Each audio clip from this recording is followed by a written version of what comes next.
Section 80D में medical insurance premium की deduction आप जरूर क्लेम कर रहे होंगे, लेकिन उसके बहुत सारे पॉइंट्स हैं जो आपको शायद नहीं पता होंगे। आइए देखते हैं इस वीडियो में कि आप कितने क्वेश्चंस का आंसर जानते थे। So the question is, mister Akshay अपनी फैमिली के साथ इंडिया में 2 महीने रहते हैं और पूरी फैमिली को लेकर इंडिया से बाहर 10 महीने रहते, जिसकी वजह से उनका और पूरी फैमिली का स्टेटस नॉन रेजिडेंट है एज पर इनकम टैक्स। लेकिन उन्होंने अपनी मेडिकल इंश्योरेंस इंडिया से करवा रखी है एंड जिसके लिए वो प्रीमियम पे करते हैं 5000 पर पर्सन। मिस्टर अक्षय अपने लिए, स्पाउस के लिए, अपने दोनों बच्चों के लिए टोटल इज 20,000 और उनके जो पेरेंट्स हैं, मदर की एज है 62 ईयर्स और फादर की एज है 67 ईयर्स और उनके लिए वो पे करते हैं 10,000। सो द क्वेश्चन इज, क्या यहां पर मिस्टर अक्षय प्रीमियम को एज अ डिडक्शन क्लेम कर सकते हैं इंडिया में रिटर्न भरते हुए, एंड इफ यस तो कितना प्रीमियम उनको अलाउ होगा? सो द आंसर इज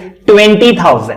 उन्होंने अपना और अपने स्पाउस और बच्चों का जितना प्रीमियम पे किया था that is allowed as a deduction, लेकिन जो उनके पेरेंट्स हैं वो सीनियर सिटीजन है और गवर्नमेंट ने सीनियर सिटीजन को डिफाइन करते हुए कहा कि जिसकी एज 60 एंड अबव है and who is resident of India. Because उनके पेरेंट्स सीनियर सिटीजन है और इंडिया के रेजिडेंट नहीं है, हेंस उनके मेडिकल इंश्योरेंस प्रीमियम की डिडक्शन क्लेम नहीं कर सकते। लेकिन अगर उनके पेरेंट्स दोनों की एज 52 और 57 होती, मतलब less than 60 years, then mister Akshay उनका भी प्रीमियम क्लेम कर सकते थे।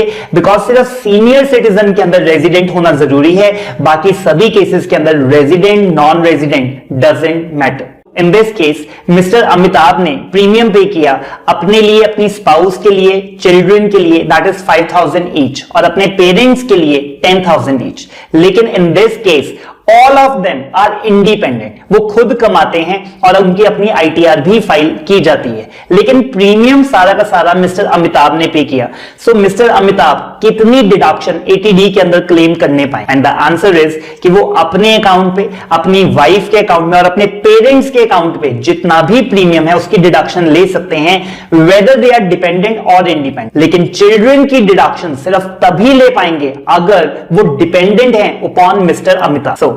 यहां पर चिल्ड्रन की एज बिल्कुल मैटर नहीं करती है कि चिल्ड्रन 3 साल का है या 30 साल का है, but they should be dependent upon the cess. So in this case हम ये देखेंगे कि 80D के अंदर जब आप मेडिकल इंश्योरेंस प्रीमियम पे करते हैं तो आपके कौन कौन से रिलेटिव्स इसमें इंक्लूड होते हैं और कौन कौन से रिलेटिव्स इसमें इंक्लूड नहीं होते। यहां पर हम एक बहुत बड़ी फैमिली जैसे एकता कपूर के सीरियल्स में होती है और सारे के सारे एक ही घर में रह रहे होते हैं, सो उसकी बात करते हैं। तो लेटर से यहाँ पे जो असेसी है वो है मिहिर और मिहिर के घर में उसकी स्पाउस है, उसके फादर एंड मदर है और उसके ग्रैंड पेरेंट्स, उसकी वाइफ के parents father in law and mother in law भी हैं और उसके फिर ब्रदर एंड सिस्टर हैं एंड देन उसके सन एंड डॉटर हैं और फिर ग्रैंड चिल्ड्रन हैं, पोता पोती, दोता दो। और लेटर से उसकी वाइफ के अलग से एक चाइल्ड है which is a step child जो उसकी लास्ट मैरिज से था और वो भी उनके साथ ही रहे। अब एकता कपूर का सीरियल है तो क्या करें, इतनी बड़ी फैमिली तो कम से कम चाहिए ही चाहिए। And all of these are dependent upon Mihir और मिहिर ने उनकी मेडिकल इंश्योरेंस करवाई है and now he wants to know कि उनको किसकी डिडक्शन मिलेगी और किसकी डिडक्शन नहीं मिलेगी। सो यहां पे मिहिर को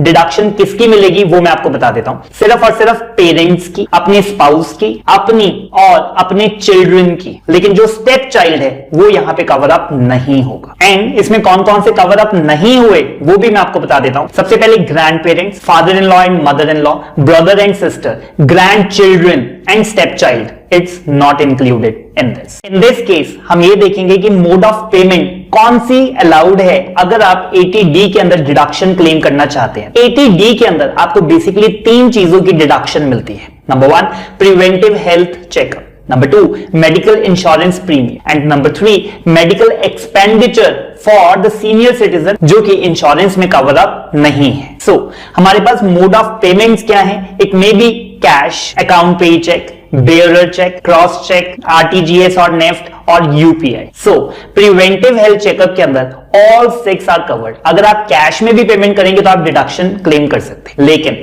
मेडिकल एक्सपेंडिचर और मेडिकल इंश्योरेंस प्रीमियम के लिए कैश वाली ऑप्शन अलाउड नहीं है, बाकी सब अलाउड। यहां पे एक चीज मैं हाईलाइट करना चाहता हूं कि पूरे इनकम टैक्स के अंदर they have mentioned that the payment should be made by account pay check, लेकिन यहां पर उन्होंने अकाउंट पे चेक नहीं लिखा। उन्होंने ये लिखा the payment should be in any mode other than cash. इसी वजह से अगर आपने किसी को बेयरर चेक भी दिया है या क्रॉस चेक भी दिया है जो कि अकाउंट पे ही नहीं है लेकिन क्रॉस्ड है, in that case as well you can claim the deduction under section 80D because it says the payment should not be in any mode other than cash, और cash allowed है सिर्फ और सिर्फ preventive health checkup के। So recently I have traveled out of India, और जब मैं package book करवा रहा था तो मेरे ट्रैवल एजेंट ने कहा कि सर आप मेडिकल इंश्योरेंस भी करवा लीजिए जो आपकी ओवरसीज जर्नी को भी कवर अप करेगी। तो खुदा ना खास्ता अगर आपको इंडिया के बाहर कुछ हो जाता है तो वहां पर मेडिकल बहुत महंगा है, तो मेडिकल इंश्योरेंस करवा लेंगे।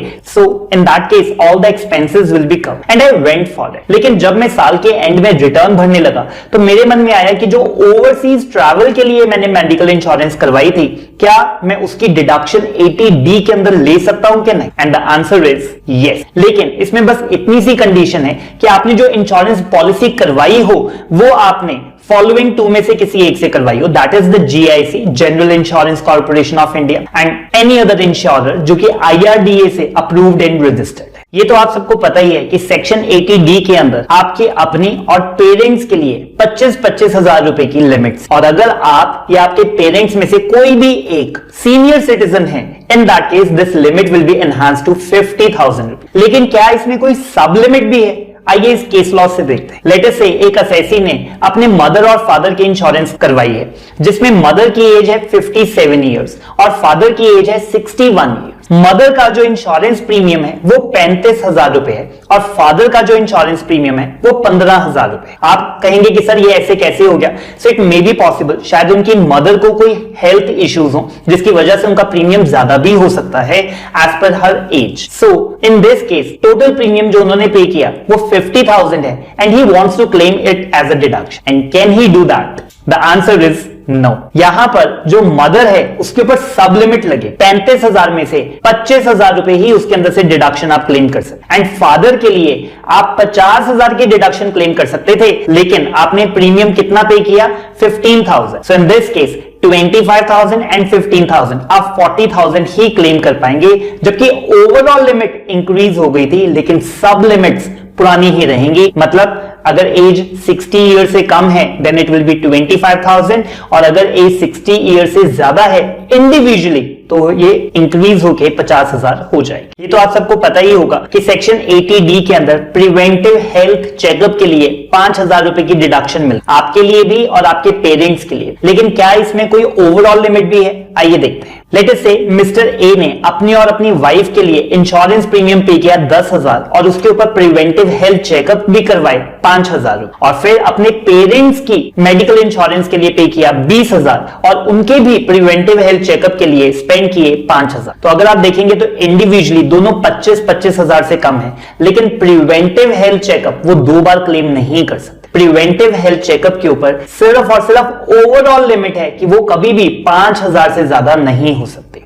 तो इधर आप अपना क्लेम कर लीजिए या अपने पेरेंट्स का क्लेम कर लीजिए, आप 5,000 से ज्यादा का प्रिवेंटिव हेल्थ चेकअप क्लेम नहीं कर सकते। तो यहां पे प्रीमियम तो आप पूरा क्लेम कीजिए 25,000 का, लेकिन प्रिवेंटिव हेल्थ चेकअप पे जो आपने 10,000 पे किए थे आप उसमें से सिर्फ 5,000 ही पे कर पाएंगे और सेक्शन 80D के अंदर जो अमाउंट बनेगी 30,000 की डिडक्शन आप क्लेम कर सकते। Some other points about the preventive health checkup is preventive health checkup के अंदर जो 5,000 रुपए हैं that is included in the 25,000, वो ओवर एंड अबव नहीं। तो लेट अस से मैंने अपनी फैमिली में अपनी और अपनी स्पाउस की इंश्योरेंस प्रीमियम पे किया 22,000 रुपए और प्रिवेंटिव हेल्थ चेकअप के ऊपर स्पेंड किया 5,000 रुपए, तो मैं यहां पे 27,000 रुपए की डिडक्शन नहीं क्लेम कर सकता। यहां पे 22 + 3 25,000 के अंदर ही मुझे रहना पड़ेगा because preventive health checkup over and above नहीं। Second, preventive health checkup can be paid in cash as. Third and very important, preventive health checkup HEF के केस में आप क्लेम नहीं कर सकते। HEF अपने मेंबर्स के लिए सेक्शन 80D के अंदर अगर इंश्योरेंस प्रीमियम पे करती है तो उसकी डिडक्शन ले सकती है, मेडिकल एक्सपेंडिचर की भी डिडक्शन ले सकती है, लेकिन प्रिवेंटिव हेल्थ चेकअप की डिडक्शन नहीं अलाउड। इन द लास्ट, आप प्रिवेंटिव हेल्थ चेकअप के केस में प्लानिंग भी कर सकते, जैसे कि आप कहते हैं सर एक्चुअल में मेरा 10,000 रुपया लग गया for the full body health checkup of mine, my spouse and the kids. In that case, 5,000 rupees आप अपने अकाउंट से पे कीजिए और 5,000 rupees आप अपने स्पाउस के अकाउंट से पे कीजिए. So you both can claim 5,000 each. और अगर आप कहते हैं कि सर ये अमाउंट 10,000 से भी ज्यादा है, तो रिमेनिंग अमाउंट आप अपने पेरेंट्स के अकाउंट से पे कीजिए और उनकी आईटीआर में भी आप ये प्रिवेंटिव हेल्थ चेकअप का एक्सपेंडिचर क्लेम कर सकते हैं। So I hope you enjoyed this video